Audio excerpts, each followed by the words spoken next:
بسم اللہ الرحمن الرحیم۔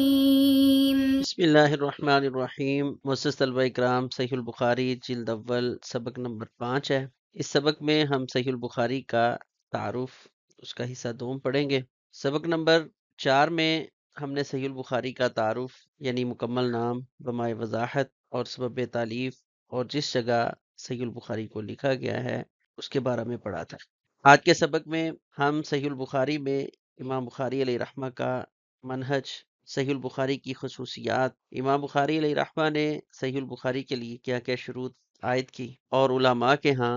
صحیح البخاری کا مقام و مرتبہ کیا ہے، یہ پڑھیں گے۔ امام بخاری علیہ رحمہ کے منہج کے بارے میں اگر ہم بات کرتے ہیں کہ صحیح البخاری میں امام بخاری علیہ رحمہ نے کیا منہج اپنایا ہے، تو سب سے پہلے وہ روایت نقل کی جس کی صحت پر آپ کو یقین تھا۔ اسی طرح جب بھی کوئی کتاب شروع کی ہے تو اس کے متعلقہ قرآنی آیات کو ذکر کیا ہے، آثار صحابہ جس جگہ ضرورت محسوس کی ان کو نقل کیا ہے۔ اسی طرح تابعین کے فتاوی جات، ان سے بھی امام بخاری علیہ رحمہ نے مسائل ثابت کرنے کی کوشش کی ہے۔ صحیح البخاری میں بہت زیادہ مقررات ہیں، روایات کا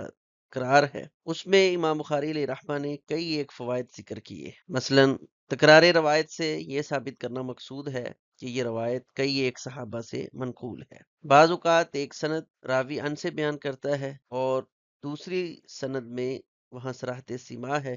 اس لیے امام بخاری علیہ رحمہ اس روایت کو ذکر کرتے ہیں۔ بعض اوقات ایک راوی بالواسطہ اپنے استاد سے بیان کرتا ہے اور دوسرے مقام پر وہ بلا واسطہ بیان کرتا ہے، اس کو بھی امام بخاری علیہ رحمہ ذکر کرتے ہیں۔ یا ویسے ہی روایت میں قوت پیدا کرنا، اس کی اسناد کو ذکر کر کے قوت پیدا کرنا مقصود ہوتا ہے۔ امام بخاری علیہ رحمہ صحیح البخاری میں روایت بالمعنی بھی ذکر کرتے ہیں۔ غرابت الفاظ جو اجنبی لفظ ہیں ان کی وضاحت قرآن سے، اقوال سے، دیگر احادیث سے کرتے ہیں۔ مبہمات جو ہیں ان کی وضاحت بھی امام بخاری علیہ رحمہ، کسی راوی کی کنیت ہے تو اس کا نام ہے تو اس کا لقب، اس طرح کی چیزیں بھی صحیح البخاری میں ذکر کی ہیں۔ امام بخاری علیہ رحمہ نے جمود کو توڑا ہے۔ کوئی بھی مسئلہ جس کو لوگ حتمی سمجھے بیٹھے ہیں اور امام بخاری علیہ رحمہ دیکھتے ہیں کہ قرآن و سنت میں اس کے دوسری راہ جو ہے وہ بھی موجود ہے، تو اس کو بھی امام بخاری علیہ رحمہ صحیح البخاری میں ذکر کرتے ہیں اور اس کی کثیر مثالیں صحیح البخاری میں پائی جائیں گی۔ تشہیص الاذہان، امام بخاری علیہ رحمہ کے بارے میں مشہور ہے کہ یہ صرف فقی نہیں تھے بلکہ یہ لوگوں کو، طلبہ کو فقی بنانے والے ہیں۔ تو تشہیص الاذہان کے طور پر امام بخاری علیہ رحمہ یعنی بعض اوقات باب ذکر کریں گے اور روایت ذکر کر دیں گے، ترجمۃ الباب یعنی عنوان قائم نہیں کریں گے کہ ہم خود سے اس کو عنوان دیں۔ یا بعض اوقات امام بخاری علیہ رحمہ باب قائم کر دیں گے، عنوان قائم کریں گے، لیکن روایت ذکر نہیں کرتے تاکہ طلبہ جو ہیں وہ خود کون سی روایت زیادہ مناسب ہے اس باب کے تحت اس کو ذکر کر لیں۔ اسی طرح براعت الاختتام، جب بھی کسی کتاب کو مکمل کریں گے صحیح البخاری میں تو ایسا اشارہ دیں گے جس سے یہ سمجھ آئے گی کہ صحیح البخاری کی یہ کتاب مکمل ہو رہی ہے۔ عموماً جو ابواب قائم کریں گے امام بخاری علیہ رحمہ، انہوں نے وہ الفاظ حدیث ہی لے کر ابواب کو قائم کرنے کی کوشش کی ہے۔ مختلف فی مسئلہ ہے تو اس میں امام بخاری علیہ رحمہ مطلق باب قائم کر دیتے ہیں اور دونوں طرح کے دلائل ذکر کر دیں گے تاکہ طلبہ جو ہے وہ خود سے اور باقی جو ہے وہ محنت کر کے مزید اس مسئلے کی تہ تک پہنچ جائے۔ متن کی نکارت کو امام بخاری علیہ رحمہ بیان کریں گے، اس کی وضاحت کریں گے کہ اس متن کے اس میں یہ چیز غریب ہے، اجنبی ہے، یا یہ لفظ جو ہے اس کا مطلوب و مقصود یہ ہے۔ امام بخاری علیہ رحمہ صحیح البخاری میں اس چیز کی بھی وضاحت فرماتے ہیں۔ اگر بات صحیح البخاری کی خصوصیات کی کریں تو ایک خاصہ صحیح البخاری کا یہ ہے کہ اس کو اصح الکتب بعد کتاب اللہ کا درجہ حاصل ہے۔ اسی طرح صحیح البخاری میں کتب حدیث میں سب سے زیادہ 22 ثلاثیات روایت موجود ہیں، یعنی نبی علیہ الصلوۃ والسلام اور امام بخاری علیہ رحمہ میں 3 اساتذہ کا واسطہ ہے۔ اسی طرح صحیح البخاری کی خاصیت میں ایک یہ بھی چیز شامل ہے کہ یہ حدیث اور فقہ کا مجموعہ ہے۔ امام بخاری علیہ رحمہ نے صحیح البخاری میں جو روایات ذکر کی ہیں اس میں عام محدثین سے ہٹ کر فقط ہم اثر ہونا کافی نہیں بلکہ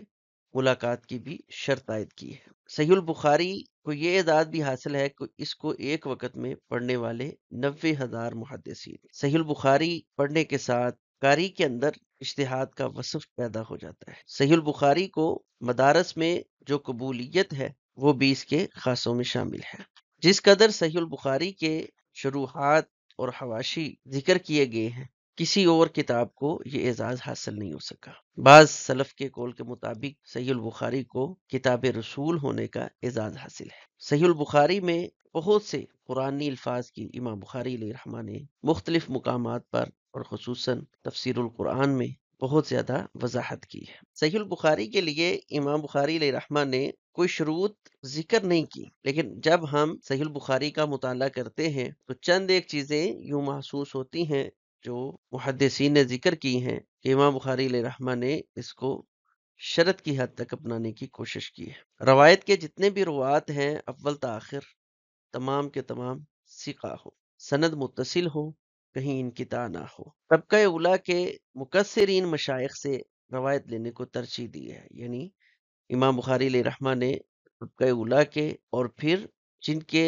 کثیر تعداد میں اساتذہ ہیں ان سے روایت دینے کو ترجیح دی ہے۔ بعض ثقہ راوی امام بخاری علیہ رحمہ ان پر کبھی اعتماد نہیں کرتے، تو اس وقت امام بخاری علیہ رحمہ کئی ایک ثقہ کو ملا کر اس روایت کو ذکر کرتے۔ اسی طرح صحابی سے روایت کرنے والے 2 راوی ہوں کم از کم، بعض اوقات ایک، لیکن زیادہ تر ایسی روایت امام بخاری علیہ رحمہ نے ذکر کی جس کو روایت کرنے والے صحابی سے کم از کم 2 راوی، اور جس کی صحت پر یقین ہوا، اسے فرماتے کہ مجھے یقین ہو جاتا اور میں استخارہ کرتا تو اس روایت کو ذکر کرتا۔ یہ تمام شروط ابو الفضل ابن طاہر المقدسی رحمہ اللہ نے ذکر کی ہیں کہ امام بخاری علیہ رحمہ کی شرط میں یہ چیز شامل تھی کہ وہ ایک حدیث کو ثقہ راوی سے لیتے، اور اس نے بھی پھر اپنے ثقہ راوی سے ہی اس کو روایت کیا ہوتا، حتیٰ کہ یہ چلتے چلتے مشہور صحابی تک تعلق پہنچ جاتا۔ اسی طرح سند متصل ہو، اس میں کسی قسم کا انقطاع نہ ہو، اور صحابی سے روایت دینے والے 2 یا 2 سے زائد ہوں تو یہ زیادہ اچھا ہے، ایک بھی راوی ہو تو کفایت کر جائے گا۔ اس کو المدخل میں امام یعقوبی نے نقل کیا ہے۔ صحیح البخاری کے مقام و مرتبہ کی اگر ہم بات کرتے ہیں تو امام احمد بن شعیب النسائی رحمہ اللہ کا یہ قول، جب انہوں نے دیگر کتابوں کے متعلق کہا کہ سب سے بہترین اور عمدہ کتاب اگر کوئی ہے ان سب کتابوں میں سے تو وہ امام بخاری علیہ رحمہ کی صحیح البخاری ہے، اور فرماتے ہیں اس بات پر امت کا اجماع ہو چکا ہے کہ ان اصح الکتب بعد کتاب اللہ صحیح البخاری، کہ ان تمام کتابوں میں سب سے زیادہ بہترین، عمدہ، صحیح اگر کوئی کتاب ہے تو وہ صحیح البخاری ہے۔ امام ابو عمر ابن الصلاح رحمہ اللہ صحیحین کے حوالہ سے گفتگو کرتے ہوئے امام شافعی رحمہ اللہ کے قول کا جواب دے کر، امام شافعی رحمہ اللہ کا یہ قول ہے کہ سب سے بہترین کتاب اللہ کی زمین میں اگر ہے تو وہ امام مالک رحمہ اللہ کی کتاب ہے، تو فرماتے ہیں یہ بخاری اور مسلم کے وجود سے پہلے کی بات ہے، ان کے وجود کے بعد جو ان دونوں کو مقام حاصل ہوا ہے یہی سب سے عمدہ اور بہترین کتابیں قرار پائی۔ پھر فرماتے ہیں ان کتاب البخاری کی اصح الکتابین صحیحا، بات یہ ہے کہ امام بخاری رحمہ اللہ کی کتاب ان دونوں کتابوں میں زیادہ درست اور صحیح ہے، وہ اکثرہما فوائدہ، اور ان دونوں میں سے زیادہ نفع مند ہے۔ امام حسن بن علی رحمہ اللہ بیان فرماتے ہیں کہ اس بات پر علماء کا اتفاق ہے کہ کتابوں میں سب سے زیادہ درست کتاب بخاری اور مسلم کی ہے،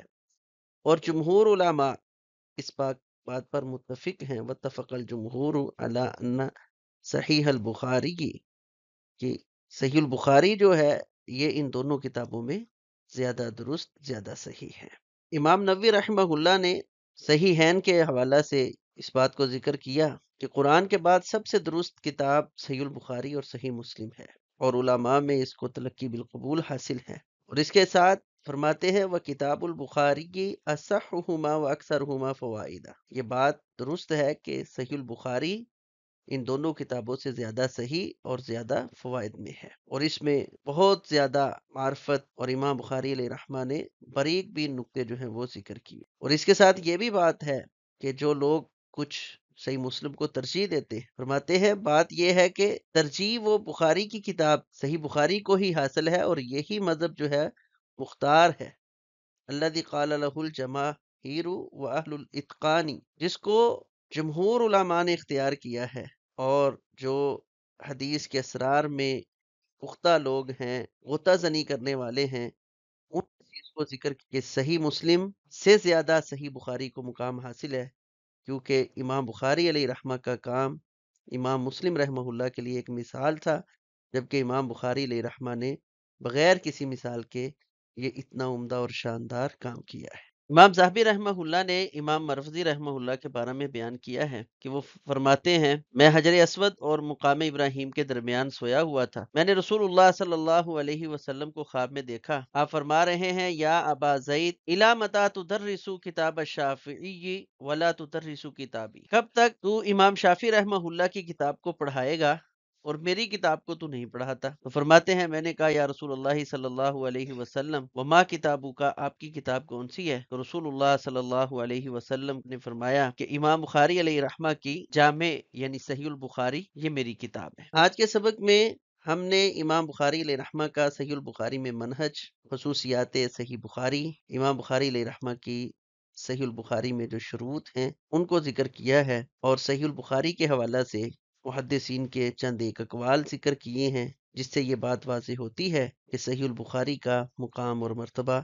محدثین کے ہاں اتنا زیادہ ہے۔ آج ہم نے صحیح البخاری میں تعارف صحیح بخاری کا دوسرا حصہ، اس میں چند ایک سوالات ہیں۔ نمبر 1، ثلاثیات سے کیا مراد ہے اور بخاری میں کل کتنی ثلاثی روایات ہیں؟ امام بخاری علیہ رحمہ نے معاصر سے روایت لینے کے بارے میں کیا شرط لگائی ہے؟ صحیح البخاری کی کوئی سی 5 خصوصیات ان کو ذکر کرنا ہے۔ صحیح البخاری کو کتاب رسول ہونے کا اعزاز کس امام کے ذریعے حاصل ہوا ہے؟